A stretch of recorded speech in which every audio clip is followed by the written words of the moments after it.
In this video we show how to prune a fruit tree to form a half standard. Half standards are taller than bush-shaped fruit trees, but not so tall that you need a crane to pick the crop. Ladders will do. It's important to prune fruit trees for the first 3 years of their life to help build a strong framework for the fruit to grow upon and define their shape. After that, the branches will be strong enough so that they don't snap under the weight of the fruit. As a golden rule, apple and pear trees need to be pruned in winter and stone fruit trees in spring. The overall idea is to create a balanced goblet-style shape that allows the air and sunlight to come in, the trees to stay healthy and produce a decent crop. The third year of pruning is much less severe than those in the tree's first years. In other words, this tree is beginning to grow up. First of all, as always, it is really important to use a sharp pair of secateurs. Blunt tools can create a tear in the branch that will encourage disease. It is also essential to sterilise the secateurs at the beginning of each pruning session and between trees, again to avoid spreading disease. This is an example of a fruit tree aged 3.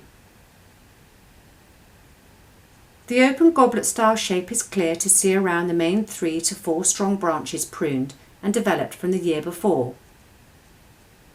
There are a lot more side branches, and you can start to see the emergence of a proper trunk. Here it is clear to see the different stages of the tree's growth, from its base as a maiden in year 1 to the offshoots after its first prune in year 2 and the extra structure that has been created in the 3rd year.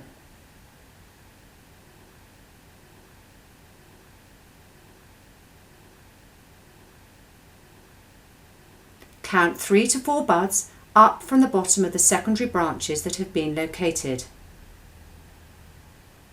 Snip them at an angle just above the bud. The tree should now resemble something like this, with 3 to 4 solid primary branches being clearly defined. Take the remaining primary or main branches and measure down to roughly 1/3 from the top of the tree, from where the secondary year's growth starts, to an outward facing bud. Cut each branch just above the bud. Make sure the cut slopes outwards so you can encourage the tree to branch away from its centre.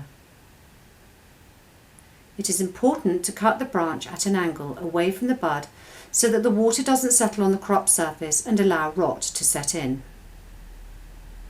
You are now left with the perfect framework to create the basis of a strong, healthy fruit-bearing tree. In future, pruning will be about extending or containing the framework of the tree and removing damaged, diseased, distorted or misplaced wood.